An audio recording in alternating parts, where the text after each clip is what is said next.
Assalamualaikum warahmatullahi wabarakatuh. Om Swastiastu, Namo Buddhaya, dan salam kebajikan untuk kita semua. Kami dari kelompok D1 yang membahas tentang Purna Pekerja Migran Indonesia akan menyampaikan hasil diskusi kami.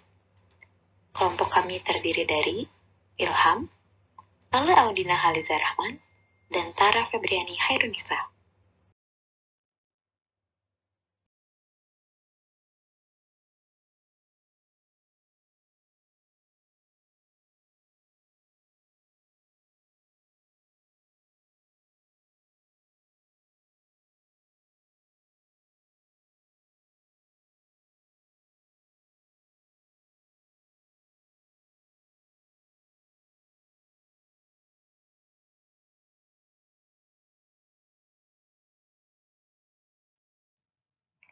Pekerja migran Indonesia.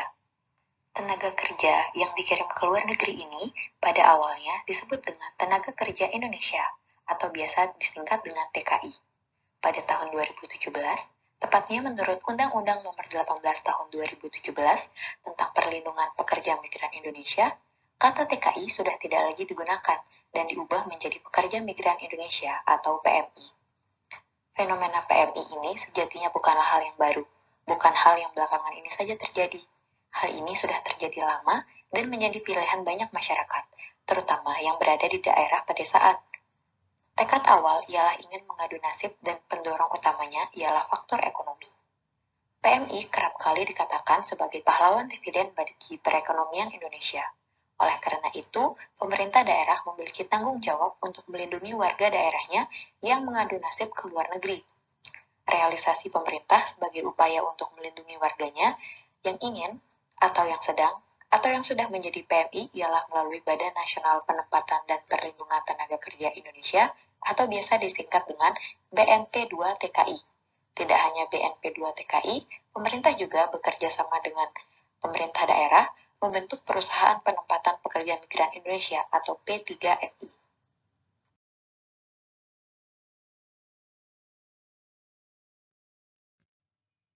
Nah, bagaimana ya tentang pekerja migran di Lombok? PMI menjadi karir yang menarik bagi sebagian besar masyarakat, terutama masyarakat pedesaan. Dengan keterbatasan kemampuan dan keinginan untuk mendapatkan materi yang melimpah dan instan menjadi suatu pendorong besar maraknya PMI di daerah pedesaan. Salah satunya ialah Desa Bonjeruk di Lombok Tengah. Di desa ini, menjadi pekerja migran bukan hal yang baru. Salah satu yang kami wawancarai ialah Ibu Rika. Ibu Rika bekerja di Singapura selama kurang lebih 9 bulan dari masa kontrak 2 tahun yang ditetapkan. Ibu Rika berhenti sebelum selesai masa kontrak dikarenakan mendapat perlakuan kurang mengenakan dari adik majikannya. Ibu Rika mendapat kekerasan verbal terus-menerus ditambah dengan waktu jam kerja yang lama. Ibu Rika bekerja sebagai ibu rumah tangga. Ibu Rika bekerja dari pukul 5 pagi hingga 12 malam, bahkan lebih pada saat bulan Ramadan. Tidak hanya itu, Ibu Rika juga dilarang untuk bersosialisasi, keluar rumah, dan harus membayar denda yang besar saat memutuskan untuk pulang.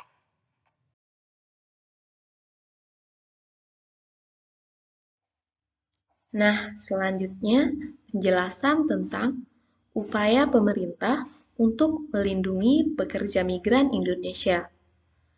Dalam upaya perlindungan pekerja migran, pemerintah pusat, pemerintah daerah, bahkan pemerintah desa juga memberikan upaya perlindungan terhadap pekerja migran.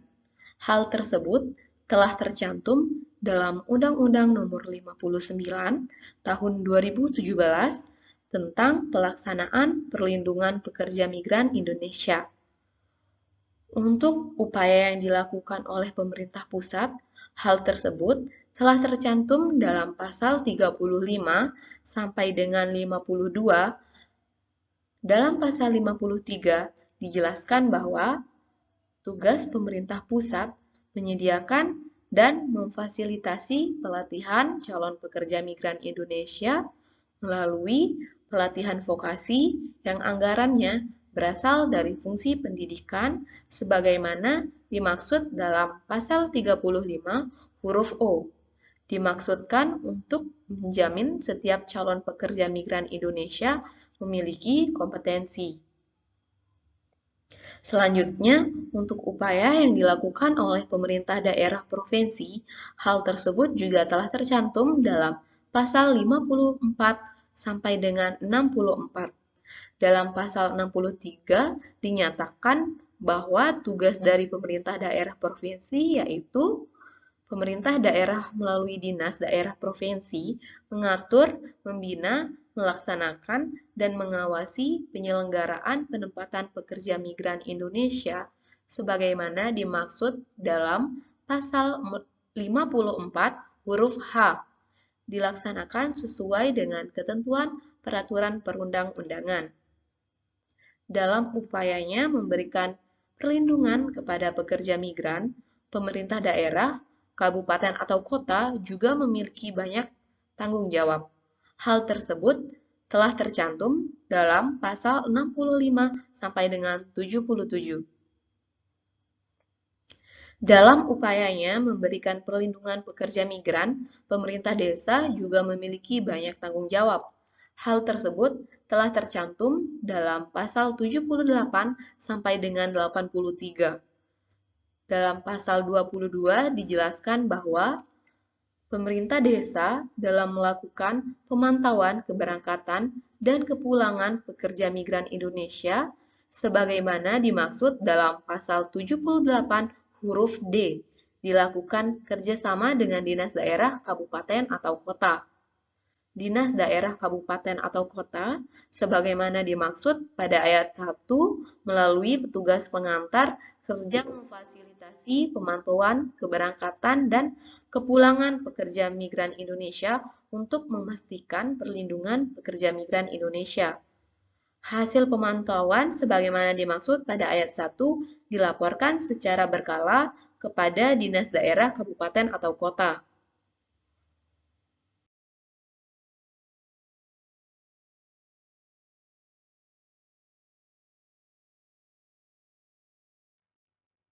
Ada beberapa masalah yang sering dihadapi oleh pekerja migran Indonesia. Yang pertama, yakni kekerasan dalam lingkup kerja. Yang kedua, penganiayaan terhadap pekerja migran. Yang ketiga, merusak nama baik dan kehormatan. Kemudian yang terakhir, yakni kejahatan manusia. Seperti yang dialami narasumber kami, yakni masalah kekerasan dalam lingkup kerja. Selama menjadi pekerja migran di Singapura, narasumber kami yang bernama Bu Rika mendapat jam kerja yang berlebihan dan juga perlakuan yang tidak baik dari adik majikannya. Hal tersebut masuk ke dalam pelanggaran ringan terhadap pekerja migran Indonesia.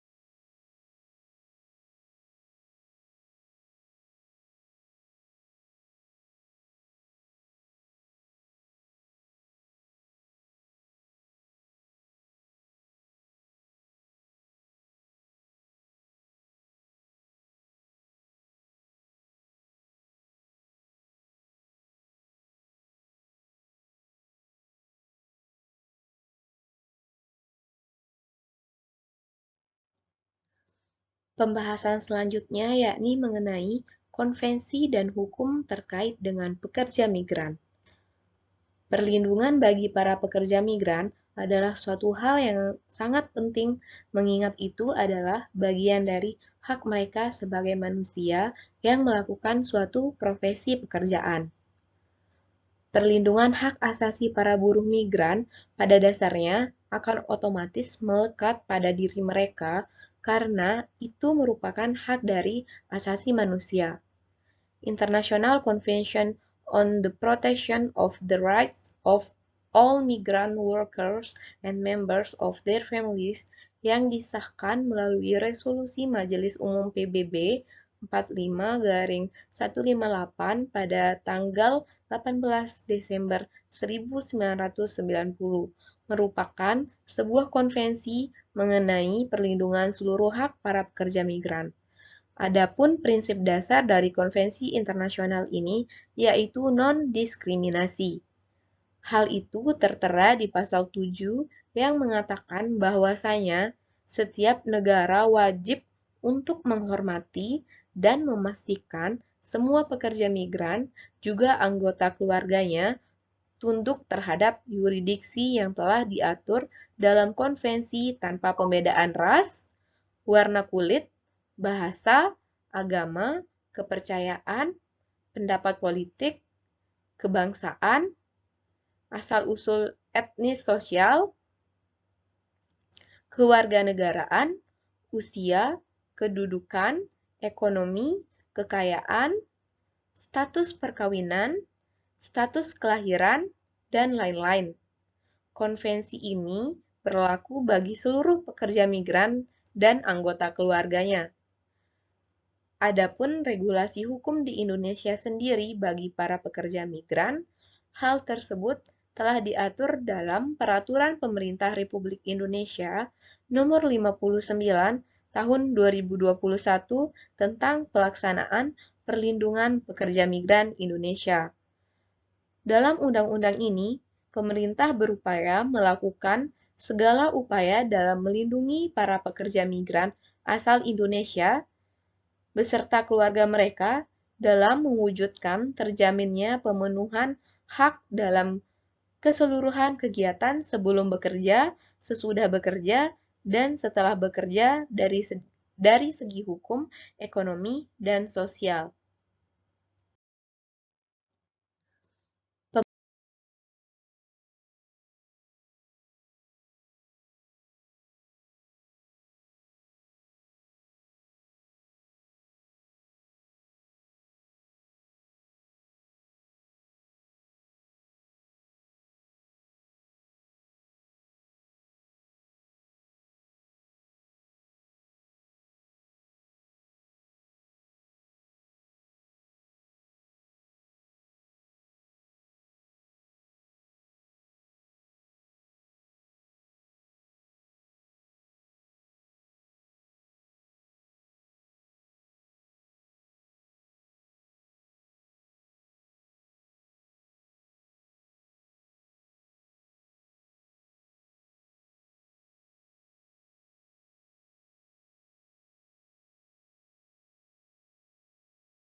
Baik, kita akan masuk ke dalam kesimpulan akhirnya. Pekerjaan menjadi sesuatu yang dibutuhkan oleh umat manusia untuk pemenuhan kebutuhannya. Salah satu pekerjaan yang banyak digeluti oleh masyarakat Indonesia adalah menjadi pekerja migran. PMI sudah ada sejak lama dan masih eksis hingga hari ini. Salah satu purna PMI yang kami wawancara ialah Ibu Rika, asal desa Bonjeruk, Lombok Tengah. Ibu Rika pernah bekerja di Singapura selama 9 bulan, dengan kontrak awal yang seharusnya selama 2 bulan. Ibu Rika menceritakan bahwa selama 9 bulan inilah Ibu Rika kerap kali mendapatkan pelanggaran-pelanggaran HAM oleh majikannya. HAM merupakan konsep yang lahir dengan sejarah panjang bersamaan dengan keberadaan umat manusia. Penindasan dan kesewenang-wenangan menjadi dasar utama HAM ini hadir. Ada manusia yang merasa hal ini penting untuk dikaji dan diadakan. Dalam kehidupan masyarakat, manusia merupakan individu, dan manusia juga merupakan makhluk sosial.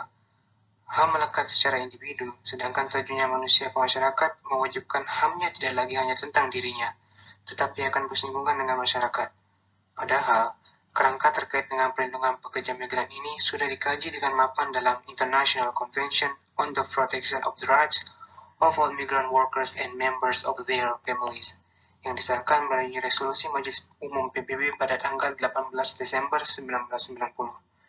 Sedangkan di Indonesia, hukum terkait PMI ialah Undang-Undang Nomor 59 Tahun 2021 yang terbagi menjadi 3 bagian, yaitu sebelum keberangkatannya, saat menjadi pekerja migran, dan kepulangannya atau setelah rampung menjadi PMI.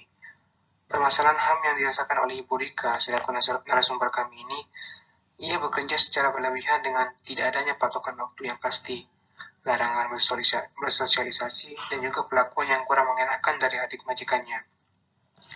Bahkan saat ingin menyelesaikan kontraknya sebelum waktunya, Ibu Rika membayar denda yang tidak sedikit. Apa yang dirasakan oleh Ibu Rika ini menjadi salah satu bukti kecolongan akan perlindungan hukum yang seharusnya dilakukan oleh pemerintah. Kerap kali, permasalahan PMI ialah karena dirinya sendiri yang belum capable untuk bekerja. Namun, perekonomian menuntut demikian.